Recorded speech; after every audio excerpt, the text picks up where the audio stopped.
একদম ঘরোয়া উপায়ে কিভাবে রেস্টুরেন্টের মতো বিরিয়ানি বানাবেন চলুন আপনাদের সাথে আর শেয়ার করি। নমস্কার, দীপ্তি রূপকথা চ্যানেলে আপনাদের সবাইকে স্বাগত। প্রথমেই আমি এখানে চালটাকে ভিজিয়ে রেখেছিলাম প্রায় 1 ঘন্টা মতো।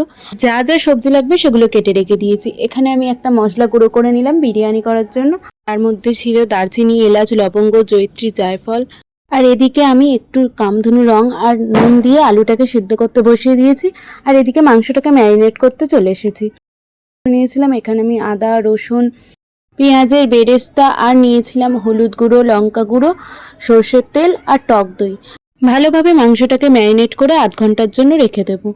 এই বিরিয়ানিটা আমরা ভেবেছিলাম ভাইফোঁটার দিনে বানাবো, কিন্তু ভাইফোঁটার দিন যেহেতু বৃহস্পতিবার ছিল আর আমাদের নিরামিষ ছিল, তাই আমরা পরের দিন শুক্রবারে বানিয়েছিলাম। মামার বাড়িতে মামার কাছে আবদার করতেই সঙ্গে সঙ্গে উপকরণ এসে হাজির, আর আমরাও তৈরি করতে বসে গেলাম বিরিয়ানি। এতক্ষণে আমার ভাতের জলটা ফুটতে শুরু করেছে। এর মধ্যে আমি দিয়ে দিলাম তেজপাতা, গোটা গরম মশলা আর দিয়ে দিলাম একটু তেল আর এক টুকরো লেবু। এখানে লবণটাও দিয়েছিলাম, যেটা ক্লিপ আমার নেওয়া হয়নি। আর তারপরে চালটা দিয়ে দিলাম হাঁড়ির মধ্যে। আর একদিকে আমি সেদ্ধ আলুগুলোকে ভাজতে শুরু করে দিলাম। প্রায় ভাজা হয়েই গেছে, এগুলোকে আমি তুলে রাখলাম। আর যেহেতু কামধুনু রং দিয়ে আমি আলুটা সিদ্ধ করেছিলাম, তাই হলুদ আর দিতে লাগেনি। আর আমি চিকেনটা রেডি করতে চলে এলাম। একটা কড়াইতে দিলাম সর্ষের তেল, গোটা জিরে, তেজপাতা আর শুকনো লঙ্কা, এলাচ আর সামান্য পরিমাণে দিলাম চিনি, যাতে কালারটা ভালো আসে।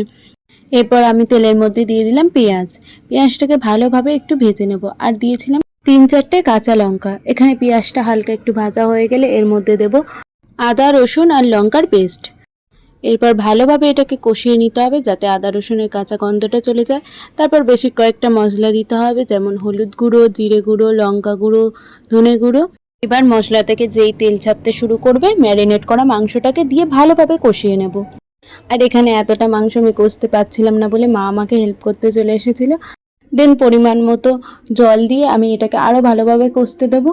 মাংসটা রেডি হয়ে এলে এর মধ্যে আমি একটু বিরিয়ানি মশলা আর গোলাপ জল দিয়েছিলাম, যেটা ক্লিপ আমার একদমই নেওয়া হয়নি। তারপর আমি একটা পাত্রে গরম জল করে নিয়ে সেখানে আমি আমল দুধ গুলে নিয়েছিলাম আর দিয়েছিলাম একটু কামধুনু রং আর কয়েক ফোঁটা মিঠা আতর। এরপর আমি একটা হাঁড়িতে ভালোভাবে ঘি লাগিয়ে নিয়ে সেই দুধটা অল্প পরিমাণে দিয়েছিলাম। তারপর দিয়েছিলাম ভাত, আর এখানে দিয়ে নিয়েছিলাম বিরিয়ানি মশলা, গোলাপ জল, কেওড়া জল আর অল্প পরিমাণে লবণ। তারপরে আলুগুলো ওপর থেকে সাজিয়ে দিয়ে মাংসগুলো দিয়ে দিয়েছিলাম, আর তার উপর দিয়ে দিলাম পেঁয়াজের বেরেস্তা।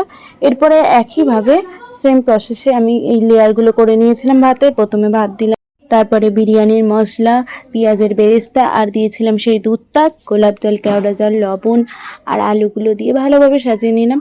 এরপরে দিলাম চিকেনগুলো। হ্যাঁ, চিকেনের গ্রেভিটাও একটু দিয়েছিলাম। এই কাজটা করতে আমার বেশ মজাই আসে। তারপরে মুখটাকে ভালোভাবে আটকে গ্যাসের ওপর চাটু রেখে বসিয়ে দিলাম হাঁড়িটাকে। 20 মিনিট পর আমরা হাঁড়িটাকে নামিয়ে নিয়েছিলাম। দেখো, তৈরি হয়ে গেছে আমাদের কলকাতা স্টাইল বিরিয়ানি। আর বাড়িতে বানানো বিরিয়ানি যেহেতু, যত ইচ্ছা মাংস খাওয়া যাবে আর যত ইচ্ছা আলু নেওয়া যাবে। ঝরঝরে প্লেন রাইস হয়েছিল, সাথে ছিল মাংস আর ছিল এই নরম নরম আলু। মাংসটাও খুব ভালোভাবে সিদ্ধ হয়েছিল, আর সাথে ছিল একটা করে ডিম সিদ্ধ। ভাইফোঁটার স্পেশাল মেনু কিন্তু জবরদস্ত হয়েছিল। তোমরাও কিন্তু যে কোনো অনুষ্ঠানে প্রিয় মানুষদের জন্য এরকমভাবে বিরিয়ানি বানিয়ে খাওয়াতেই পারো। আর যদি আমার এই রেসিপিটা তোমরা ট্রাই করো, অবশ্যই আমায় কমেন্ট করে জানিও। ভালো লাগলে লাইক, কমেন্ট, শেয়ার করবেন আর সাবস্ক্রাইব করে পাশে থাকবেন।